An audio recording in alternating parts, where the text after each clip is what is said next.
my tips on how to get into PA school. So if you guys are interested in this video, I would actually recommend that you visit the first part of the video, which is the if you're still an undergrad, definitely check that out. It's just talking about GPA, extracurricular activities, and ways to accumulate volunteer hours. Otherwise, if you are, you graduated college already and you're interested in learning about ways to improve your application and things that you can do to make you a more successful applicant, then stay tuned.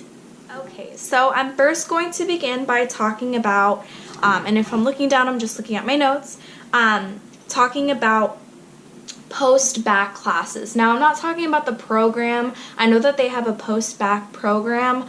I'm not talking about that. I'm just talking about classes that you can either take to boost your GPA, to make you more competitive or more familiar with just medical terms or just PA school and things that you're going to learn in PA school, or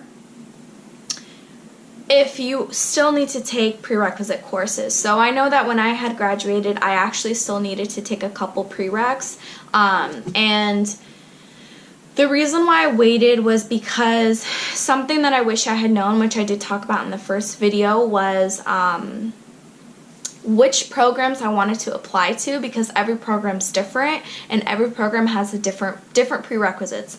Obviously, there's most programs are very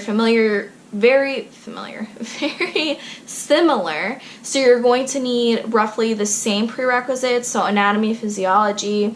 Not every school requires biochemistry, not every school requires calculus. I know that some schools require medical term, other schools don't, so definitely just take a look. I did mention this book in the first video, which just talks about the programs that are in each state. This is in 2017. I'll have the updated version linked below, but I got this from Amazon, so definitely check that out if you don't have that. So in terms of the classes that I had took to make myself a more competitive applicant, aside from my prerequisite courses, was I decided to take medical terminology. Now, to the best of my knowledge, I don't think that any of my schools required medical term, but I wanted to take it just because I knew it was going to help me, become more successful in the PA program. And obviously, it's really important that you're familiar with medical term. Another class that I highly recommend, which honestly I think set me apart from some of my classmates now, was pharmacology. So I just took an introduction class, and in my school we have 2 semesters of pharm, and I just completed my first semester. But the reason why I say that I feel like it's important to take it is just because pharm is it's really, really heavy on material, and from what I heard, don't quote me because I could be wrong, but from what I heard from the class above me was that the PANCE, which is a national exam, to get certified as a PA, is heavy on pharmacology. So I really, really recommend that if you have the opportunity to take that class. And definitely, I know that, some of the programs that I was interested in didn't require, calculus or biochemistry, but because I had taken 2 years off to accumulate hours and, I had time, I decided to take those courses. And, yeah, so that pretty much kind of concludes the post-bac or classes that you can take after you graduate. Now let's get into direct patient care hours. So this is really, really important. I know that if you're from California or if you're planning on applying to schools in California, they require a minimum, most schools require a minimum of 1,000 patient care hours. I actually go to school in New York, so I know that the requirements are a little bit different, but I think my school, the minimum requirement is 500 hours, so I was well above that minimum requirement just because I had applied to schools in California also. So definitely look into that. Whatever schools you're applying to, make sure that you look into the minimum requirements. So just because it says minimum doesn't mean that you should just aim for that minimum and stop there. Obviously, you have to aim for that minimum, but if you can keep accumulating hours, it's going to make you an even more competitive applicant. So if the minimum, let's say, is 1,000 hours, most applicants are going to have roughly 2,000, 2,500. So yes, you can have 1,000, but that means that everything else, or something else at least, has to be outstanding that's going to make you, stand out from the other applicants. So just take that into consideration when you are applying. In terms of ways in which you can accumulate direct patient care hours, so I actually, the year that I had graduated, which was in 2016, I had become a certified medical assistant. I wasn't nationally certified, I just had graduated from a program, and I, got hired right away. So I know that there was one school that I was looking into that required you to be certified if you're an MA. I know that some schools are like, oh, you don't need to be certified, you can just get hired and trained on the job, and that'll count for hours. So it really depends on the school. Most schools don't require you to be certified. I know that you get paid a little bit more, but obviously, that's not that big of a deal because the program itself it costs money. So I think my program was like $2,400 or something like that. So if you don't want to spend money, that's totally fine. You don't have to. But that's another way that you can accumulate hours. I know that was like the most popular way to accumulate direct patient care hours.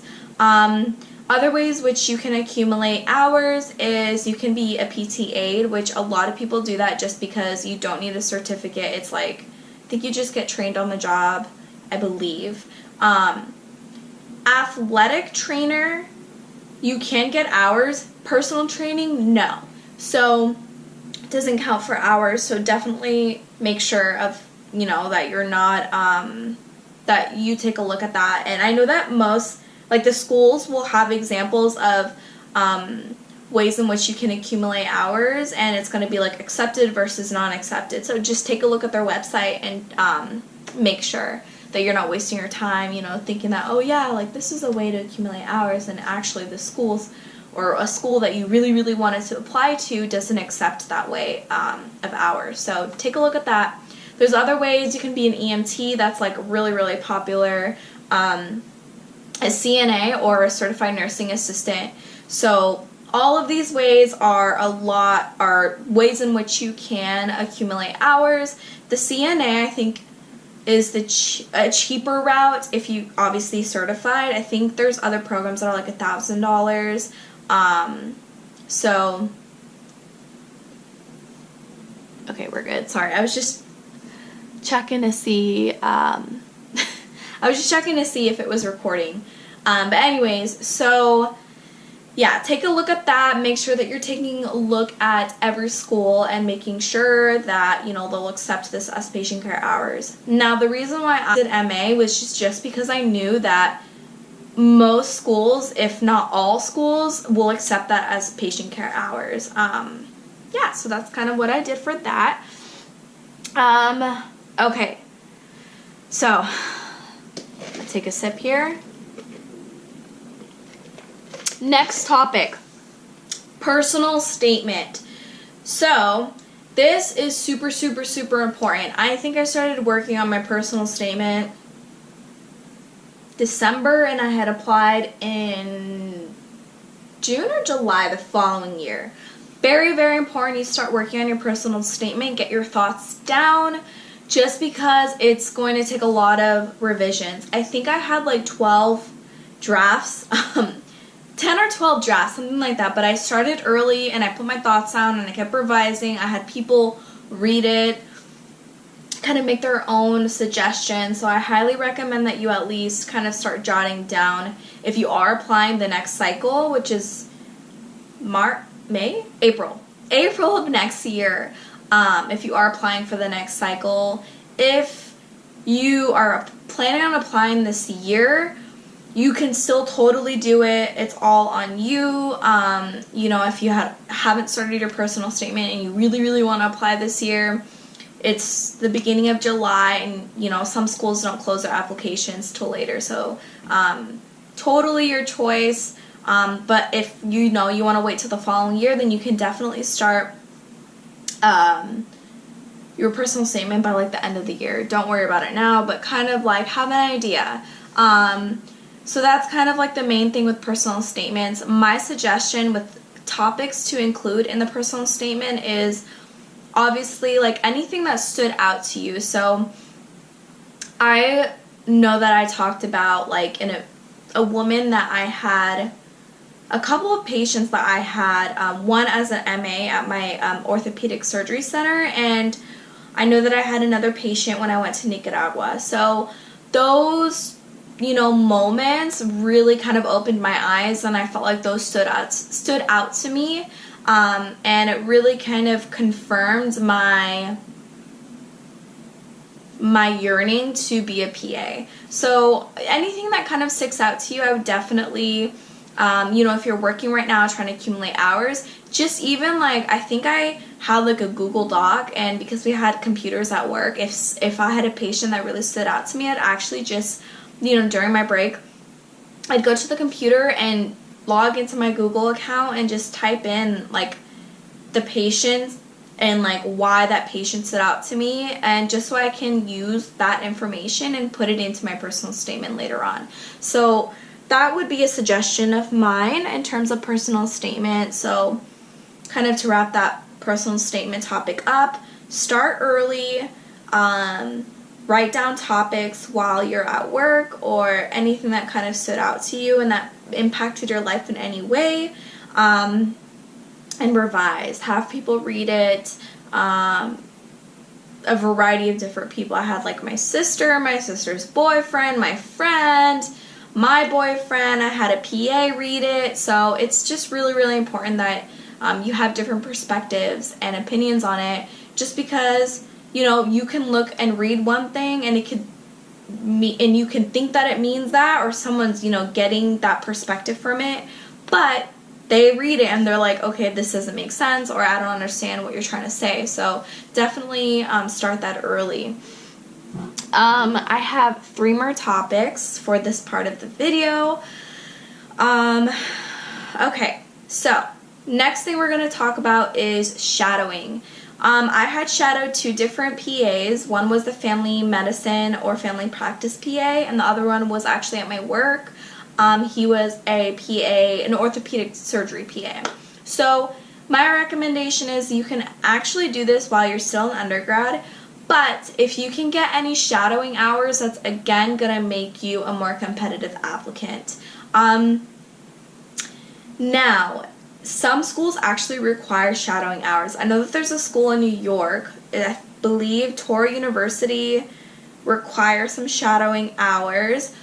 So definitely take a look at that. Like I said, make sure that you're taking a look at the schools that you want to apply to, and you know, seeing if they require any hours. Either way, I believe that you should get some shadowing, just because it's going to open your eyes and see, you know, like what a typical day looks like for a orthopedic surgery PA or a family medicine PA or a dermatology PA. So I really feel like it's going to open your eyes and see how, like, what PAs do and those medical specialties, and I think it's going to be great for your application.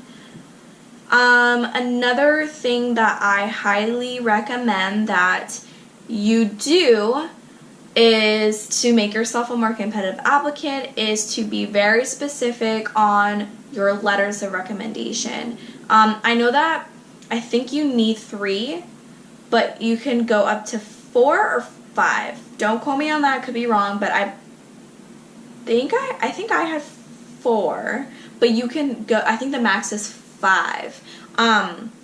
But number 1, make sure the person that you're asking really knows who you are and is going to be like a great person to write good things about you. I know people that have asked like professors that don't really know them, and then they write the letter and it's like, you know, not what they expected it to be, and it just doesn't make you stand out. So definitely put some thought into who you're asking.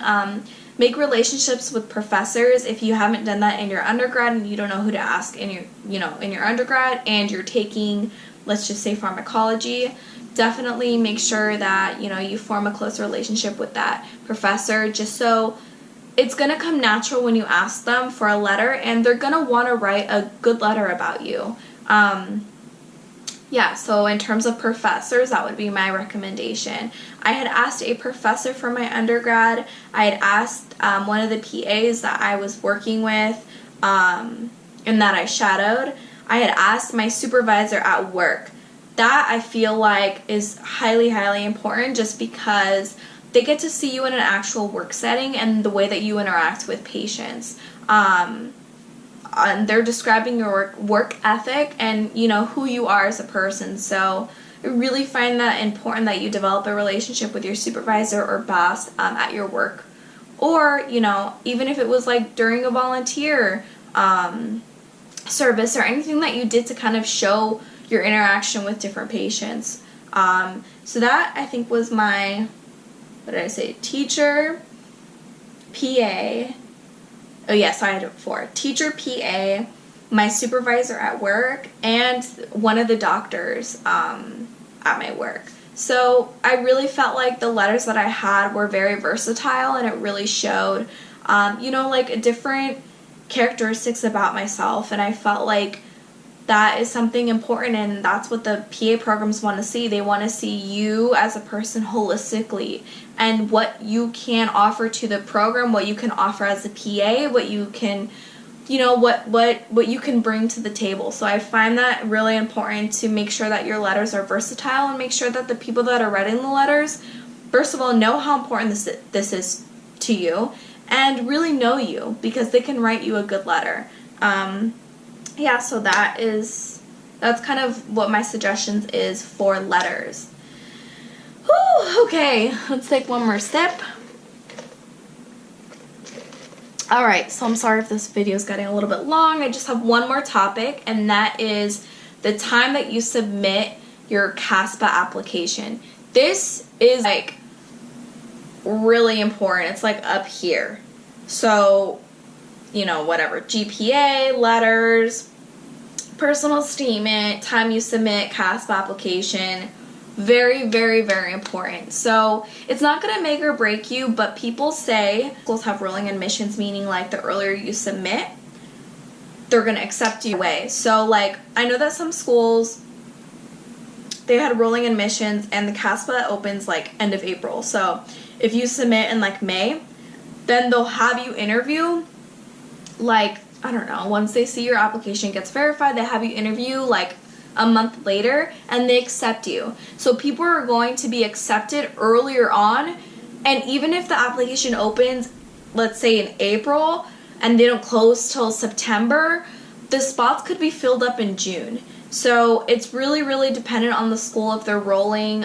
If they don't look at their applications until, you know, the deadline, then that would be considered a non-rolling admission. So please make sure that you look into the school and make sure that the school is either rolling or non-rolling. Make sure that you're aware of that, just because it's really going to, I feel like, affect your chances of getting accepted, you know, the time that you apply to schools. I think that is all I have. I'm sorry if I was like touching my hair a little bit, but this is my first video and I really wanted to get this out there. If you guys have any questions, please leave them in the comments down below. If you need any more advice or anything, just let me know and I'd love to help you out.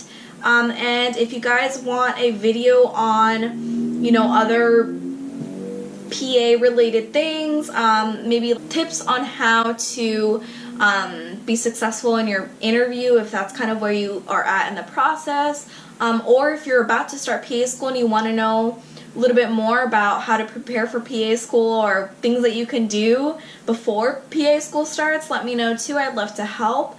Yeah, so it was really great speaking to you guys, and I guess I'll see you next time. Bye.